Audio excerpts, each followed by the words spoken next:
Assalamualaikum warahmatullahi wabarakatuh. Saya Nadia Amelia Putri, mahasiswa semester 2 Program Studi Pendidikan Matematika Fakultas Keguruan dan Ilmu Pendidikan Universitas Singapura Bangsa Karawang. Di sini saya akan menjelaskan 20 contoh soal statistika dasar untuk memenuhi tugas mata kuliah statistika dasar. Soal pertama, dari data tinggi badan pada siswa yang tertera di soal, susunlah dalam bentuk tabel distribusi frekuensi dengan 5 kelas interval. Soal pertama, kita akan menentukan distribusi frekuensi untuk 5 kelas interval. Nah, yang pertama adalah tentukan dulu range-nya. Untuk range, kita ambil nilai X maksimal dikurang X minimal, yaitu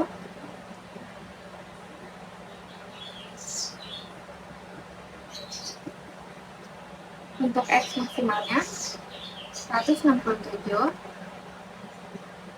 untuk X minimalnya 150. Nah, kita kurangkan jadinya 17. Nah, selanjutnya kita cari panjang kelasnya.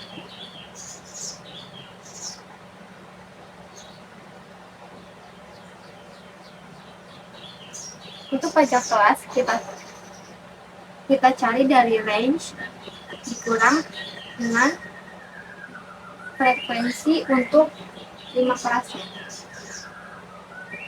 Jadi totalnya itu 3,4, kita bulatkan menjadi 4 kelas. Nah, kita buat tabelnya, yaitu untuk frekuensi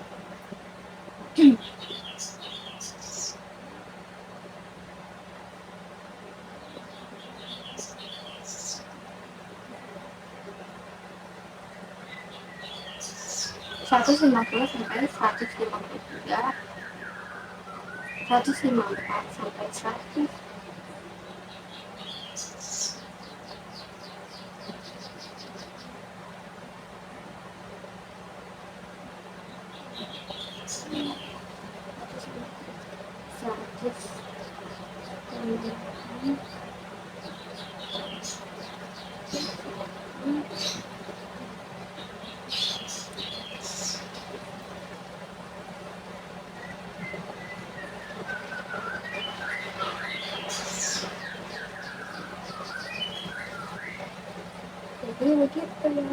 Untuk soal nomor 2 sampai 4, diketahui data nilai ujian yang tertera di soal.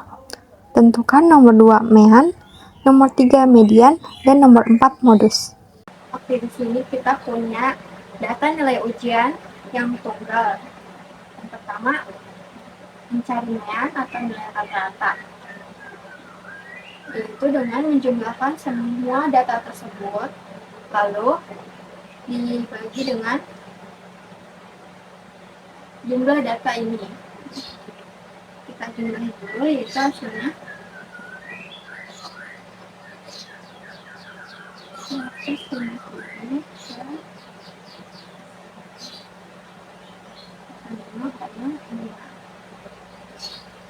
Nah, selanjutnya ada median. Ini rumusnya langsung aja kita cari, untuk n-nya 10.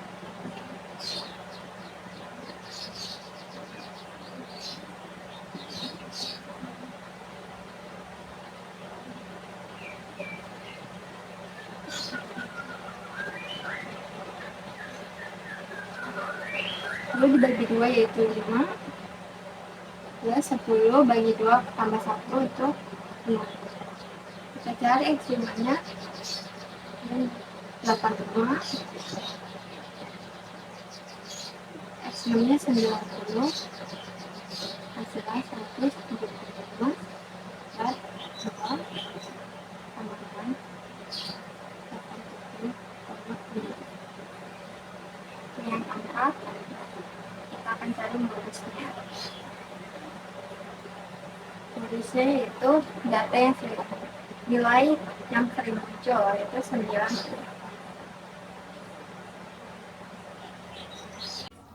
Soal kelima, diketahui data yang tertera di soal, tentukan simpangan rata-ratanya. Nah, untuk penyelesaian nomor 5, yang pertama kita cari dulu rata-ratanya. Itu sama kayak tadi, tinggal dicobain lihatnya. 25 hasilnya 5.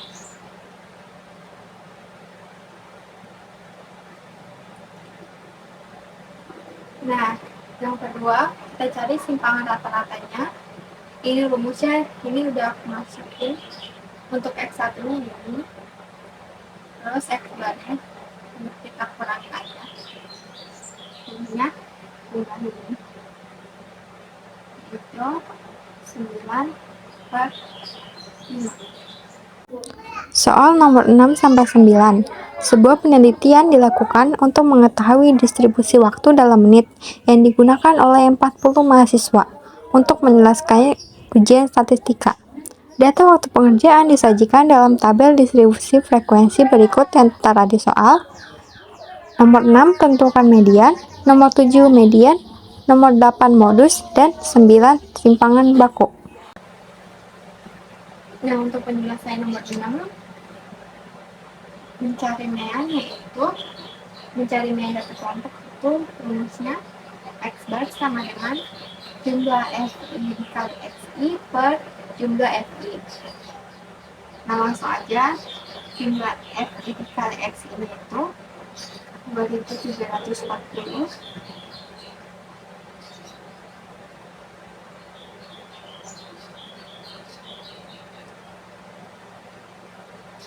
jumlah FI itu 40.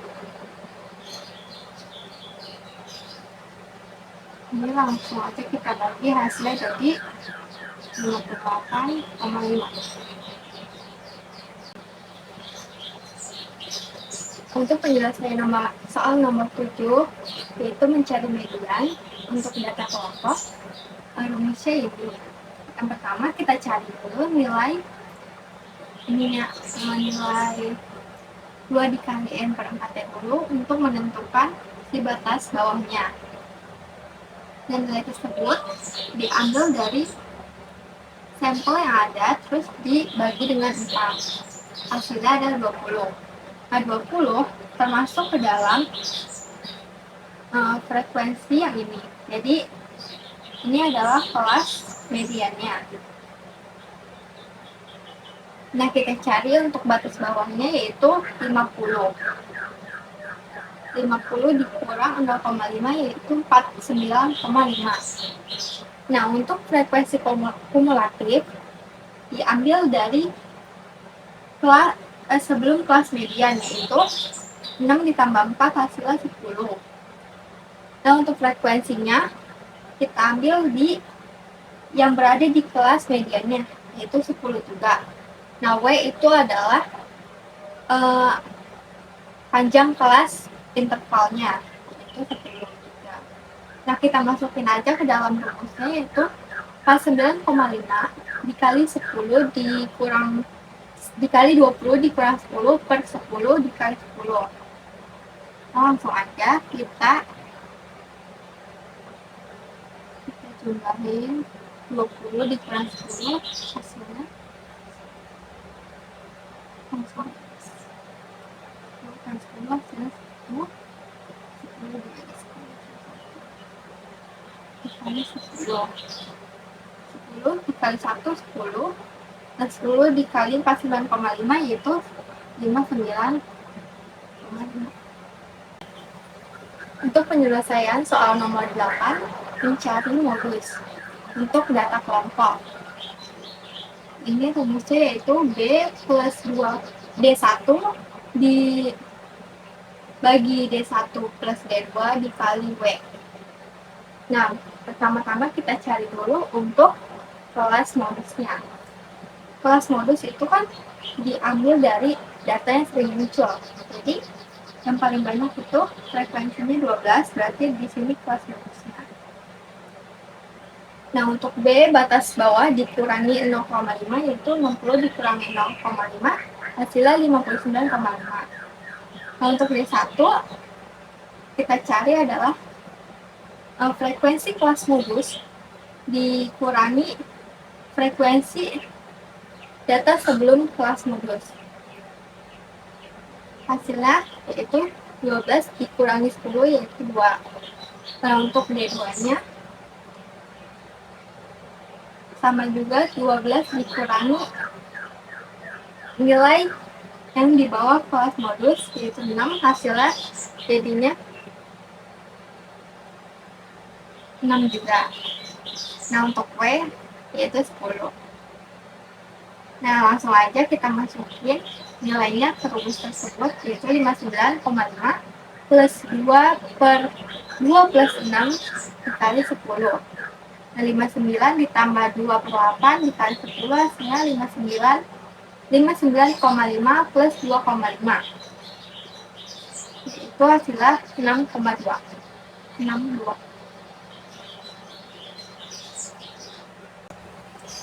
Penyelesaian soal nomor 9, simpangan baku untuk data kelompok, yaitu rumusnya akar jumlah FI dikali XI pangkat 2 per N dikurang X bar pangkat 2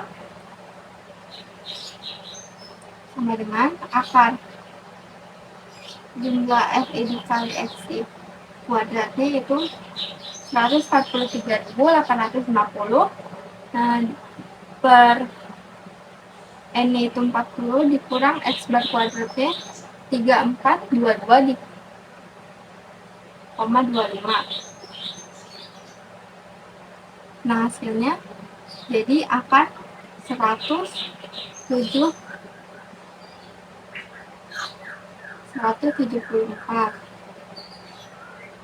Akar 174 itu 13,19. Soal nomor 10. Jika pada daftar bilangan di atas M adalah modus, N adalah median, dan O adalah mean, pilihlah jawaban yang benar di bawah ini. Untuk penyelesaian soal nomor 10, yang pertama kita tentukan dulu modusnya. Modus adalah nilai yang sering muncul. Nah, di sini ada 10 dan 15, kita print aja dua-duanya.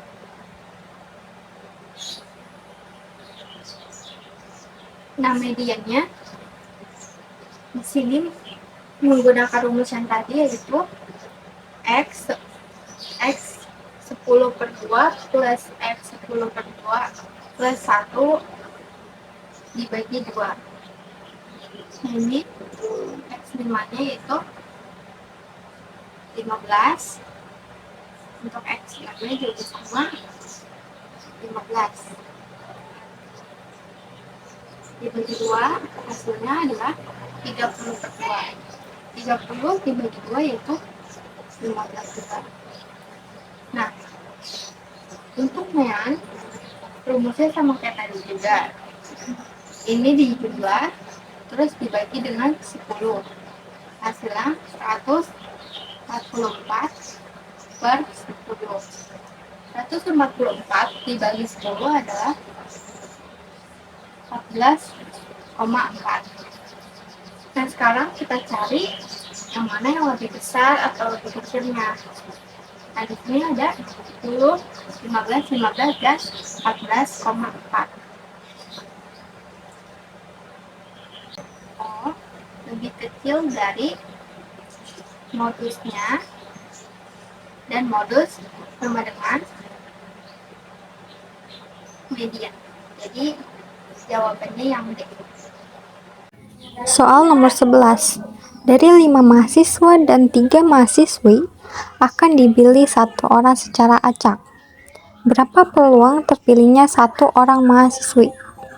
Untuk menyelesaikan soal nomor 11, yaitu tentang peluang, dengan rumus PA sama dengan NA per RB.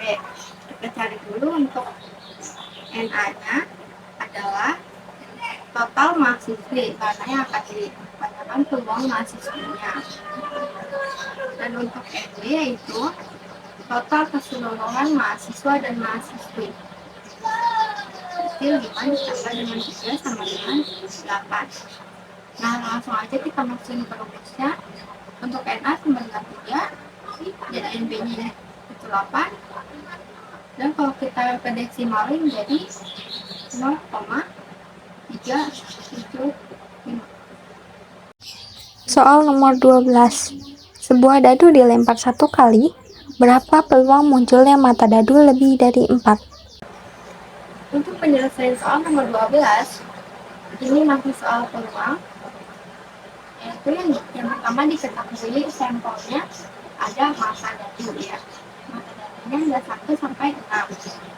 Dan untuk kejadiannya ada yang lebih dari 4, mata dadu lebih dari 4, berarti ada 5 dan 6 berarti ada 2. Dan langsung aja kita masukin untuk NA-nya ada 2, dan SS-nya ada 2/6 disederhanakan menjadi 1/3. Selanjutnya soal nomor 13. Sebuah data memiliki distribusi normal dengan rata-rata 60 dan standar deviasi 10. Berapakah peluang nilai yang berada di rentang 50 sampai 70?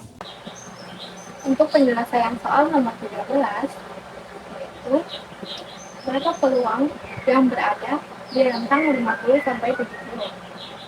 Nah, di sini diketahui rata-ratanya itu 60, standar deviasinya itu 10.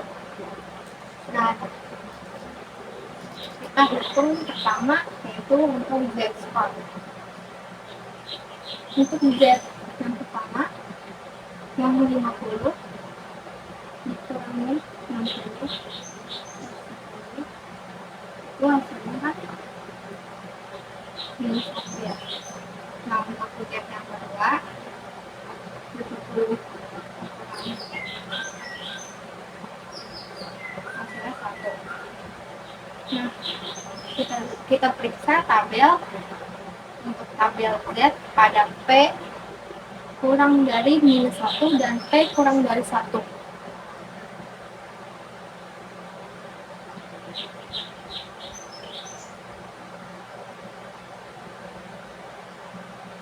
Untuk P kurang dari minus 1 yaitu di sini ada 0,1587.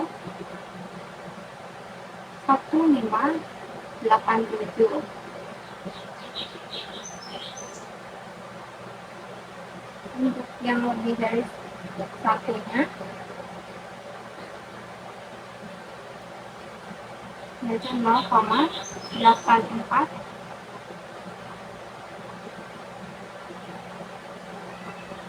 8413.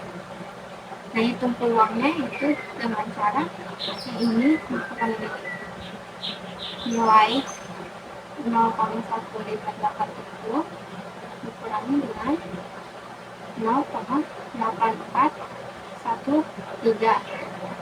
Hasilnya adalah 0,6554. Soal nomor 14. Suatu tes IQ memiliki distribusi normal dengan rata-rata 100 dan standar deviasi 15. Berapakah peluang seseorang memiliki IQ di atas 120? Untuk penyelesaian soal nomor 14, diketahui rata-ratanya adalah 100, standar deviasinya 15. Yang ditanyakan adalah peluang X lebih dari 120. Yang pertama hitung GT dulu. Langsung aja kita masukin nilainya. Ini 120 dikali 100 per 1,7.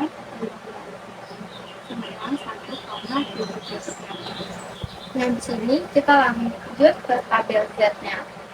Untuk T Z kurang dari 1,33. Ini sama dengan 0,90. Kita cek dulu.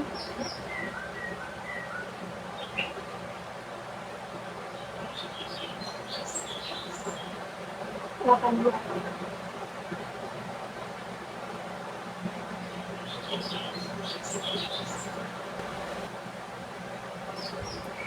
Yang selanjutnya kita hitung peluang untuk P X lebih dari 120, yaitu 1 dikurang nilai 50, hasilnya 0,0918.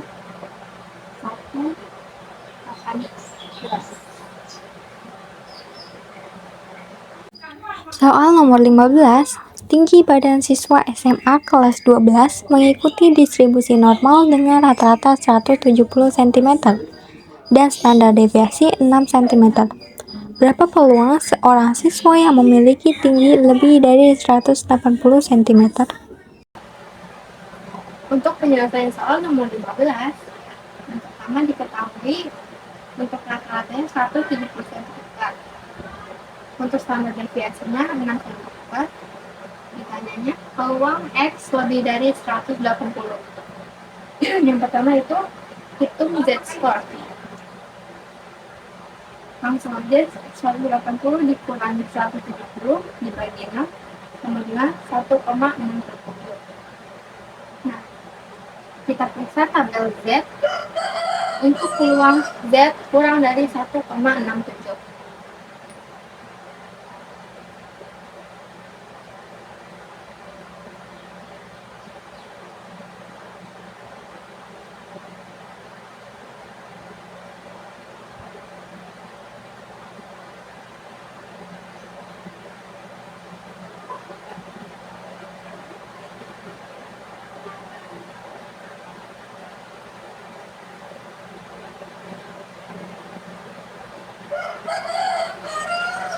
Nol koma 9525.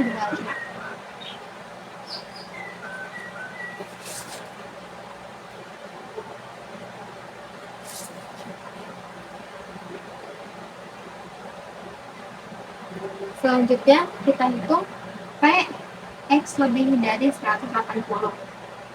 Rumusnya sama kayak tadi, 1 dikurang dengan 0,9525. Hasilnya yaitu 0,4. Soal nomor 16. Waktu menyelesaikan soal matematika oleh siswa SMP mengikuti distribusi normal dengan rata-rata 30 menit dan standar deviasi 4 menit. Berapa peluang siswa menyelesaikan soal kurang dari 25 menit? Selanjutnya untuk menyelesaikan soal nomor 16, kita ketahui dulu yaitu rata-ratanya 20 menit dan standar deviasinya 4 menit. Ditanya peluang X kurang dari 25. Pertama kita cari dulu untuk Z-nya. Z-nya itu 25 dikurang 20 dibagi 4, hasilnya minus 1. Nah, untuk X kurang dari 25, kita cari 1 dikurang X, 0,25. Negatif ditambah negatif kan jadi plus. Jadi kita positifin si 1,25-nya. Nah, langsung aja kita cari tabel 1,25-nya.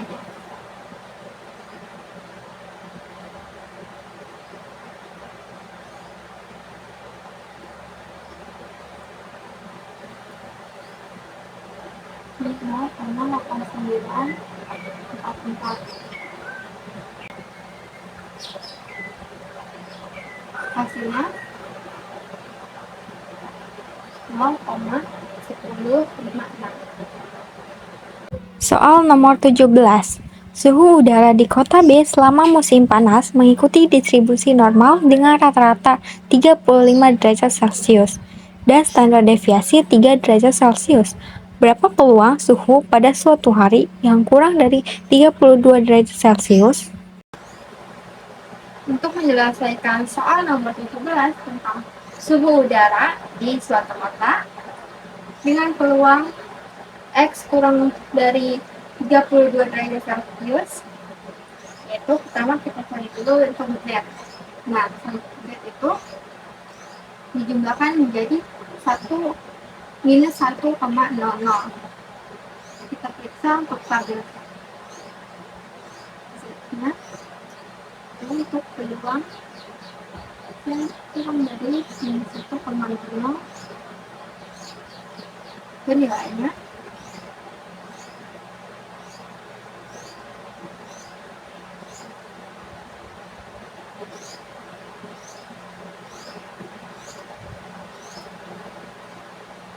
(0,1587). Nah, berarti pada suatu kota yang mencapai kurang dari 32 derajat Celcius pada suatu hari berupa 15,87 derajat Celcius. Soal nomor 18, sebuah pabrik mengklaim bahwa rata-rata waktu produksi sebuah barang adalah 50 menit. Seorang supervisor mencurigai waktu sebenarnya lebih lama. Ia mengambil sampel acak sebanyak 36 barang dan menemukan rata-rata waktu produksi adalah 52 menit. Dengan simpangan baku populasi diketahui sebesar 6 menit. Gunakan taraf signifikan 5%. Uji apakah klaim perusahaan dapat ditolak. Untuk penyelesaian soal nomor 18, yang pertama kita tentukan hipotesisnya terlebih dahulu. Itu untuk H0, mu sama dengan 50, berarti dia ada hubungan. Untuk H1 sama dengan mu lebih dari 50, berarti dia tidak ada hubungan.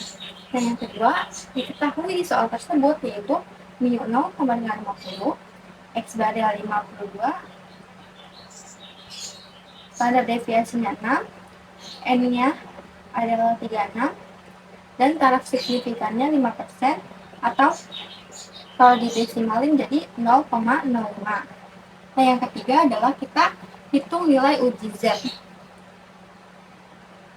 Kita pakai rumus yaitu Z sama dengan X bar dikurang mu 0 dibagi standar deviasi per akar N. Nah, kita masukin aja yang udah diketahui tadi ke rumusnya. Nah, jadi hasilnya 2,00.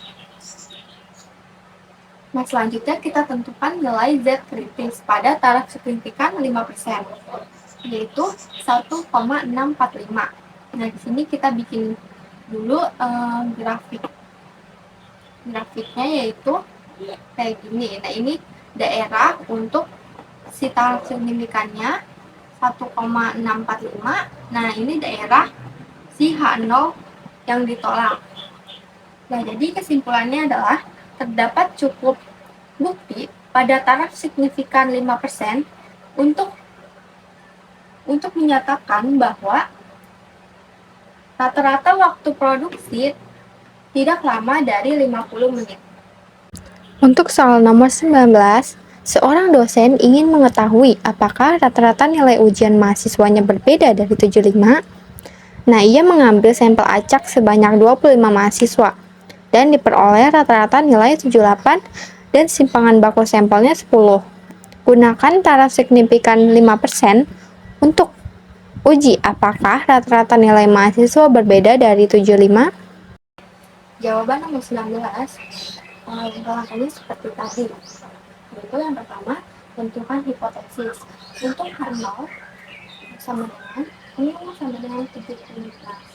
Untuk H1, mu tidak sama dengan 75. Nah, di sini kita akan menguji 2 ekor. Langkah kedua diketahui di soal mu 0 yaitu 75, X bar 78, simpangan baku 10, M25, taraf signifikannya 5%. Yang ketiga, kita hitung nilai untuk T hitungnya. Rumusnya kayak tadi, cuma diganti. Untuk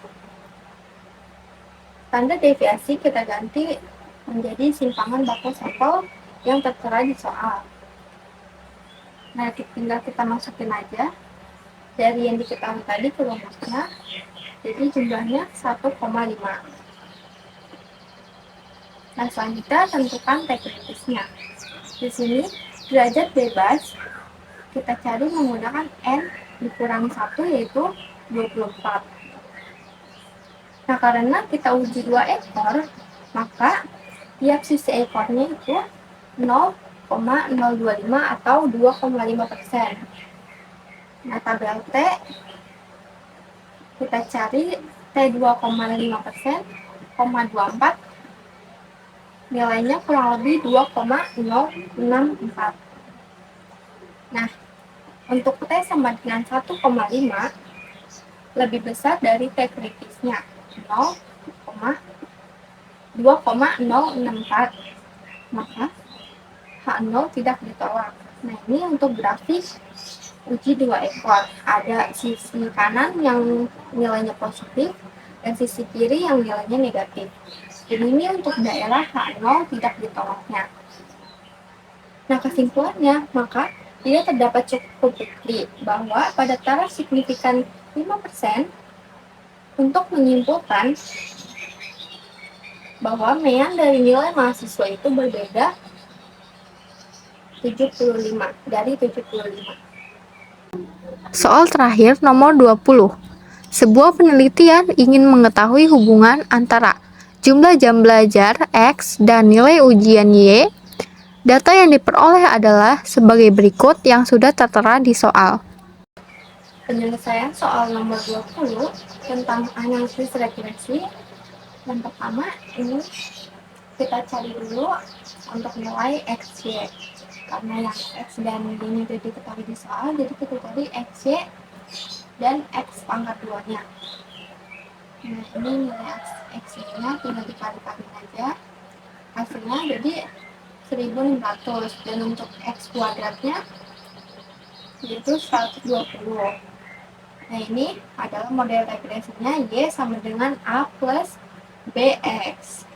Nah, untuk cari model regresi ini, kita cari dulu untuk B-nya. Yaitu rumusnya jumlah XY dikurang jumlah X dikurang jumlah Y per N dibagi jumlah X kuadrat dikurang jumlah X dikuadratkan per N. Nah, tinggal kita masukin ke rumus yang sudah diketahui dari tabel tersebut. Nah, hasilnya jadi 22. Dan untuk nyari A yaitu rumusnya Y bar dikurang B dikali X bar. Nah, karena Y bar dan X bar belum diketahui, kita cari dulu. Nah, rumusnya itu untuk Y bar adalah jumlah Y dibagi dengan N, hasilnya 72,5. Untuk X bar, jumlah X dibagi dengan N, hasilnya 5. Nah, tinggal kita masukin aja nilai tadi ke rumus untuk A, jadi jumlahnya minus 37,5. Nah, karena udah ketemu A dan B-nya, langsung aja kita masukin ke model regresinya. Kita tulis ulang. A nilainya minus 37,5 plus B-nya 22.